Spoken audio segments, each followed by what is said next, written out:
I was happy planning our wedding when I overheard my fiancée Amanda talking with her friends. She thought I was working late, but I surprised them by coming home early. My blood ran cold as I heard her laugh and say those words I will never forget. He is just a stepping stone. I will leave him once the wedding is paid for. Their laughter cut deeper than any knife could. In that moment, my entire world collapsed. Let me know where you are watching from in the comments. Hit that like button and subscribe as I tell you how I turned her betrayal into my redemption. The day I proposed to Amanda was the happiest day of my life. We had been dating for 2 years, and everything seemed perfect between us. I was 32 years old, working as a senior mechanical engineer at a respected firm in Seattle. My career was on an upward trajectory, with a comfortable salary that allowed us to buy a beautiful home in a good neighborhood. Amanda, 28, worked as a public relations manager for a luxury hotel chain. She was stunning, ambitious, and charming. Everyone who met her fell in love with her personality instantly. Our relationship had all the hallmarks of success. We rarely argued, enjoyed the same activities, and had similar goals for the future. When I got down on one knee at her favorite restaurant overlooking the Seattle skyline, her eyes filled with tears as she said yes. The applause from other diners still rings in my memory. That night, as we celebrated with champagne at home, we talked about our future together. 2 kids, maybe 3. A bigger house in a few years.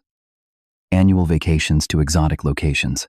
The American dream complete with a white picket fence. Wedding planning began almost immediately. Amanda threw herself into it with enthusiasm that impressed even her most organized friends. She created spreadsheets, mood boards, and vendor contact lists. I was happy to let her take the lead, only requesting minimal input on the major decisions. The venue was booked, a beautiful historic mansion with sprawling gardens. The catering menu was selected premium options for every course. The guest list grew from our initial estimate of 100 to nearly 250 people. I noticed the budget stretching beyond what we had discussed, but Amanda assured me it was normal. Her parents had offered to contribute, but the bulk of the expenses fell on my shoulders. Still, I wanted to make her happy. This was her dream wedding, and I had the means to provide it. What was the point of working hard, if not to create beautiful memories with the person you love? Those were my thoughts, just 3 months before our wedding day, before everything changed, before I discovered the cruel truth behind her smiles. The first hints that something might be wrong came subtly. Small changes in her behavior that I initially dismissed. Amanda began spending more time with her friends, a tight-knit group of 4 women she had known since college. They would meet several times a week for drinks, shopping, or just to hang out at our place. I was glad she had such a strong support system during the stressful wedding planning period. Then came the secretive phone calls. Amanda would step outside or into another room to take certain calls. When I asked who it was, she would say it was wedding-related. A surprise she was planning. I believed her because I wanted to, because trust was the foundation of our relationship, or so I thought. One particular Tuesday, Amanda and her friends planned to meet at our house for drinks and final discussions about the bachelorette party. I was supposed to be working late on a major project, but my team finished earlier than expected. I decided to surprise Amanda by coming home with takeout from her favorite Thai restaurant. As I pulled into our driveway, I saw all the cars parked outside. The girls were already there, probably sipping wine and laughing in our living room. I felt a strange anxiety as I approached our front door. Not the normal excitement I felt when coming home to Amanda, but something heavier, like a premonition. I entered quietly, hearing animated voices and laughter from the living room. I was about to announce my presence when I heard my name mentioned. Something made me pause in the hallway just out of sight. What you are about to do in this kind of situation can define your entire future. Had I walked in at that moment smiling and bearing food, my life would have taken a completely different path. But I stood there frozen as words that would forever change me spilled carelessly from the mouth of the woman I loved. I just want to get through this wedding without him realizing anything is wrong, Amanda said, her voice slightly slurred from wine. He is just a stepping stone. I will leave him once the wedding is paid for. Her friends burst into laughter, the sound piercing my heart like shards of glass. I know he seems sweet, Amanda continued, but you have no idea how boring he is. All work and responsibility. I need someone with actual passion, with fire, like James. James, her ex-boyfriend from before we met, the one she claimed was toxic and controlling. Another friend I recognized, Tiffany's voice chimed in. So the plan is still the same. Big wedding honeymoon in Bali, then divorce papers by the end of the year. Exactly, Amanda replied confidently. Nathan will be devastated, but he will also be fair in the settlement. He is so predictable that way, always the gentleman. They laughed again, clinking glasses. I stood there, unable to move, feeling like someone had ripped my chest open. The Thai food in my hands grew heavy, my fingers numb. With every ounce of self-control I possessed, I silently backed toward the front door, opened it carefully, and closed it again with slightly more force. I am home, I called out, forcing cheerfulness into my voice. I brought dinner. The sudden silence from the living room was deafening. Then came the scramble of activity whispers. And finally, Amanda appeared, her face composed into a welcoming smile. Honey, what a surprise. We were just talking about the bachelorette party. As she kissed my cheek, I looked into her eyes and saw nothing but lies. Everything I thought I knew about our relationship crystallized into something ugly and twisted. But somehow I smiled back. I ended up joining them briefly, making small talk while my insides burned. I excused myself after 15 minutes, claiming exhaustion from work. As I lay in our bed alone, staring at the ceiling, my mind raced through every moment of our relationship, re-examining each memory through this new terrible lens. The next day I called in sick, to work for the first time in 3 years.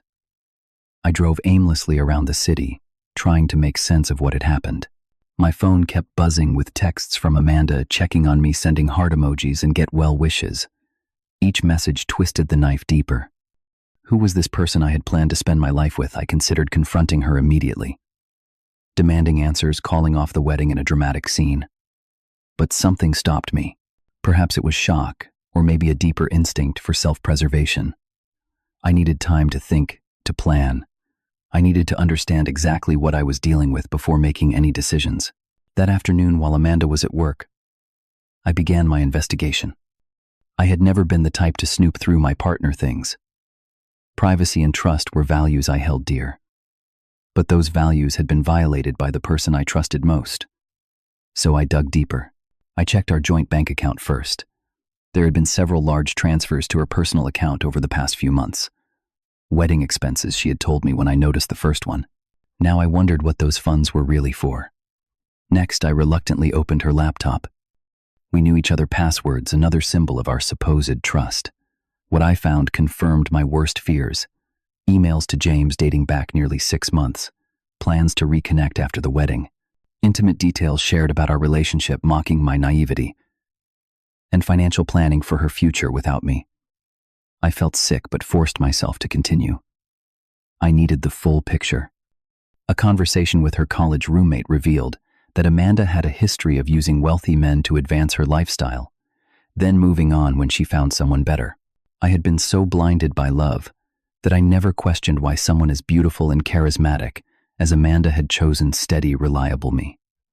That evening I called Kyle, my best friend since high school. I had never heard him curse so much in our 20 years of friendship. When his anger subsided, he admitted something that hit me like another blow. I never said anything because I wanted you to be happy, but something always seemed off about her, Nathan. The way she acted when you were not around, versus when you were. I noticed it at your birthday party last year. The difference was striking. After 2 days of investigation and soul-searching, I made a decision that surprised even myself. I would not confront Amanda. I would not call off the wedding immediately. Instead, I would play along with her game, but with my own ending in mind. If she wanted to use me as a stepping stone, I would become quicksand beneath her feet.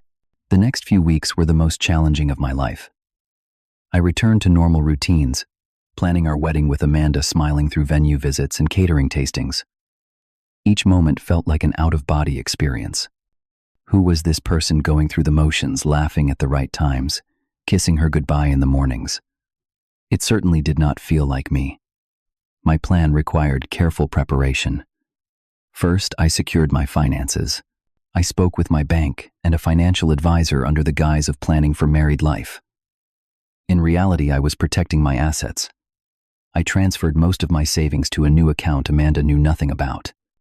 I documented all the wedding expenses I had already paid, creating a paper trail that would be important later. I also began gathering evidence of her deception.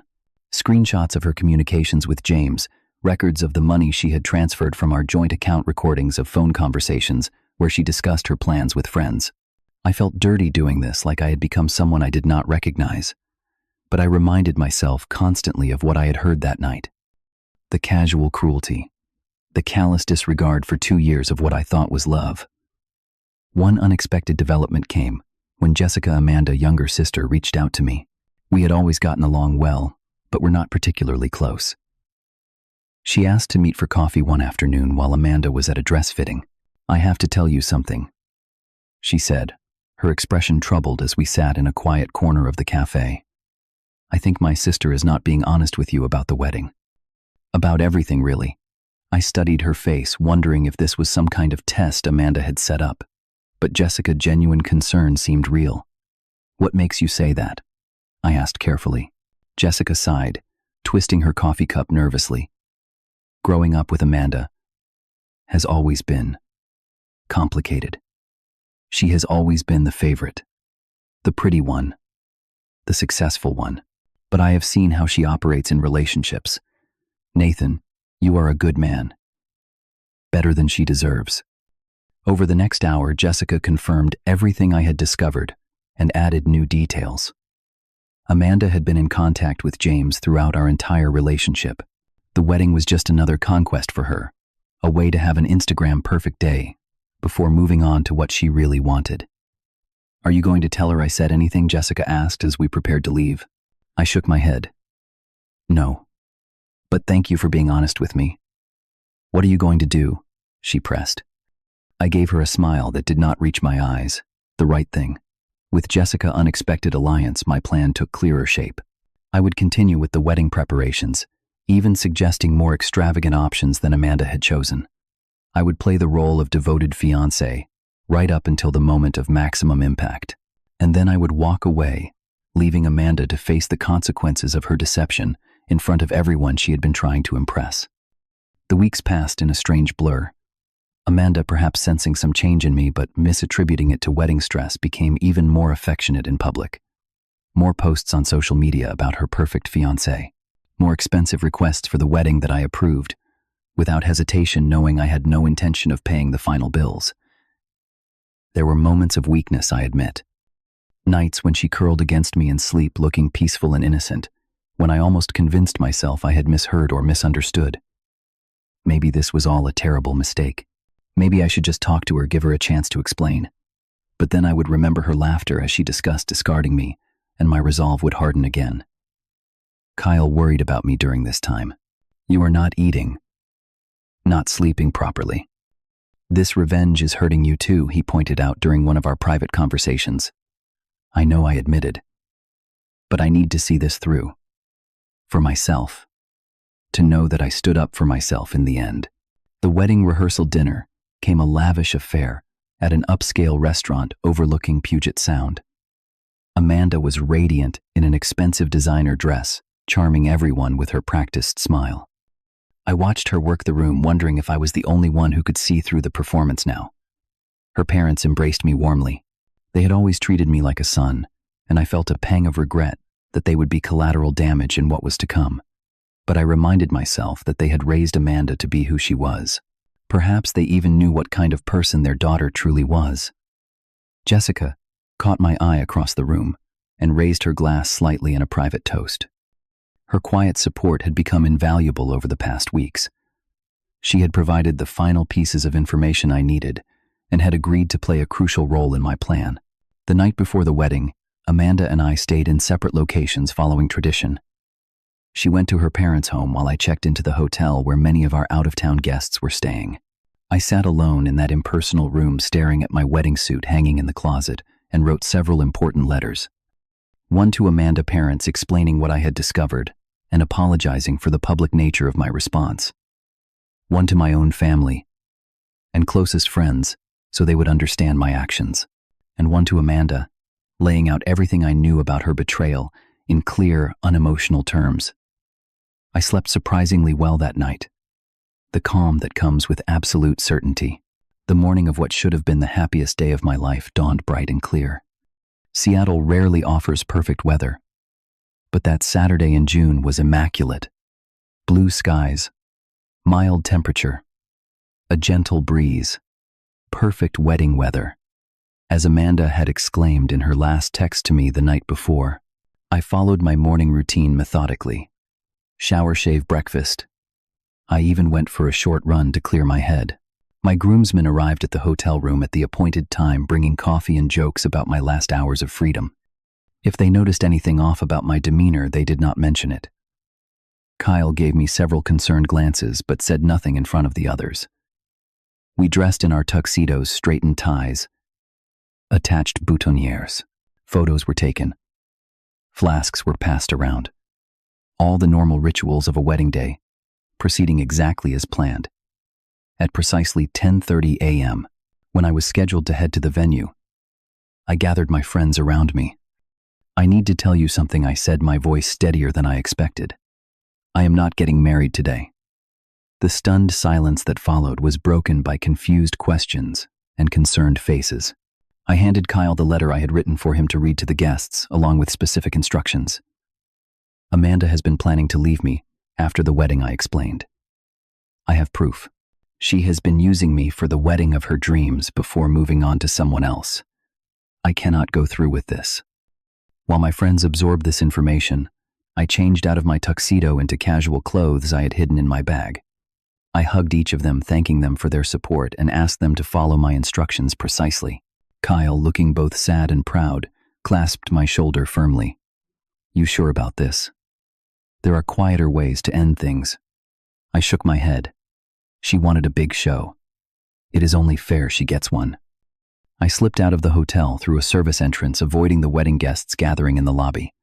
My car was parked nearby, packed with essentials I would need for the next few weeks. As I drove away from Seattle, I glanced at my watch. 11:15 a.m. Amanda would be in her wedding dress by now, getting photographs taken with her bridesmaids, blissfully unaware that her perfect day was about to implode. I had arranged for Kyle to arrive at the venue on schedule, but without me. He would wait until all 250 guests were seated in the garden, until Amanda's father was ready to walk her down the aisle, until the perfect moment of anticipation. Then he would approach the efficient whisper in his ear and take the microphone.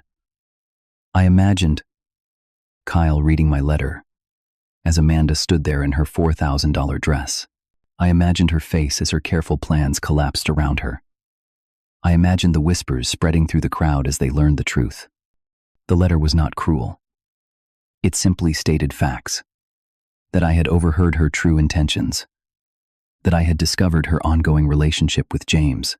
That I wished her well in her future endeavors, but would not be her stepping stone or her fool. I drove east, crossing into Idaho, as my phone exploded with notifications. I did not read them. Instead, I turned it off and focused on the road ahead. The beginning of my new life. 3 days later, I turned my phone back on in a small hotel in Montana. Hundreds of missed calls, texts, and emails flooded in. I scrolled through them selectively. Messages of support from true friends, confused questions from acquaintances, angry tirades from Amanda parents, and dozens of increasingly desperate messages from Amanda herself, ranging from furious accusations to tearful pleas. The last text sent that morning was from Jessica. "She has been showing up at your office, your friends' homes. I am worried about what she might do." I considered responding, but decided against it. Clean breaks heal better. I had said everything I needed to say in my letter. Engaging now would only prolong the pain for both of us. Instead, I sent a brief message to Jessica. "Thank you for your honesty. I am safe and doing okay. Please take care of yourself." Then, I turned off my phone again and continued driving east. The weeks that followed were a strange mixture of grief, liberation, and rebuilding. I settled temporarily in Chicago, a city where I knew no one and had no connections.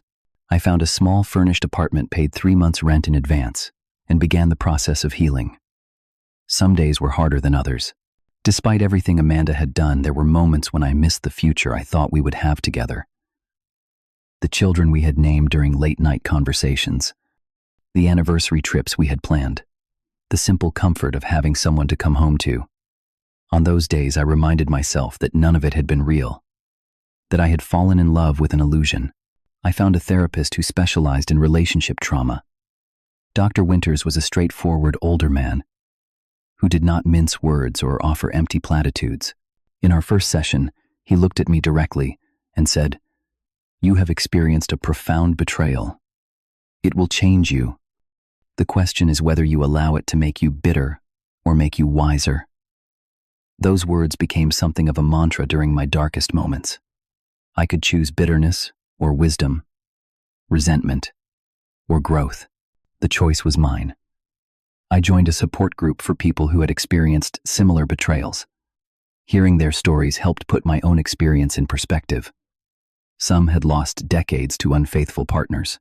Others had children involved in their painful separations. My clean break, as traumatic as it felt, was actually a blessing in disguise. Through my attorney back in Seattle, I dealt with the practical aftermath of my non-wedding. The venue and vendors had been paid non-refundable deposits, which I wrote off as the cost of freedom. Amanda had tried to charge additional expenses to our joint credit cards, but I had already closed those accounts. Her attempts to claim property from our house were thwarted by the clear documentation I had maintained about who had purchased what. 3 months after the wedding that never was, I received an unexpected visitor. Jessica had tracked me down through Kyle and flown to Chicago for the weekend. "I hope it is okay that I came," she said hesitantly as we met in a coffee shop downtown. "I just wanted to see for myself that you were all right." "I am getting there," I told her honestly. "How are things back in Seattle?" Jessica filled me in on the aftermath. Amanda had initially played the victim, claiming I had had cold feet or found someone else. But as pieces of the truth emerged from various sources, her story fell apart. James, her supposed next stepping stone, had backed away when he realized the extent of her deception. Her friend group had fractured, with some standing by her and others distancing themselves. She had taken a leave of absence from her job after having an emotional breakdown at work. "Do you ever regret how you handled it?" Jessica asked.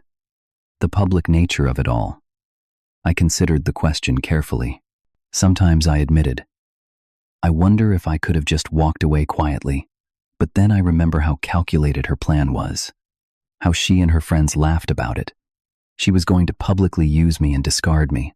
I think the response was proportional. Jessica nodded slowly. "I think so too. And for what it is worth, I think it woke her up. Maybe not enough to change completely, but enough to realize actions have consequences." We kept in touch after Jessica's visit. Her friendship became an unexpected gift from the wreckage of my relationship with her sister. She had broken away from her family pattern of enabling Amanda behavior and was building her own life based on honesty and integrity. 6 months after the non-wedding, I accepted a job offer from a firm in Boston. A fresh start in a new city. Doing work that excited me. I found an apartment with a view of the harbor and slowly began furnishing it with things that represented my own taste, not a compromise or someone else's idea of what my home should be. I started dating again cautiously. The experience with Amanda had made me wary, but also more attuned to authenticity in others. I became better at recognizing the subtle signs of genuine emotion versus performance. I was straightforward about my past, using it as a kind of test. Those who responded with drama or excessive sympathy were not invited for a second date. Those who listened thoughtfully and shared their own vulnerabilities honestly were. A year to the day after what should have been my wedding, I received a final email from Amanda. Unlike her previous messages, this one was calm, almost resigned. "I know you probably will not read this," she wrote. "But I need to say it anyway. What I did was unforgivable. I have been in therapy trying to understand why I behave the way I do. It does not excuse anything, but I want you to know I regret the pain I caused you. You deserved better. I hope someday you find someone worthy of your kindness." I read the message twice, then closed my laptop without responding. I felt no triumph, no vindication. Just a quiet acknowledgement that this chapter of my life was finally complete. I heard through Jessica that Amanda had moved to Los Angeles and was dating a film producer. Some patterns are hard to break, but that was no longer my concern. The most important lesson I learned from this experience was about self-worth, about recognizing that love should not require you to diminish yourself or accept disrespect.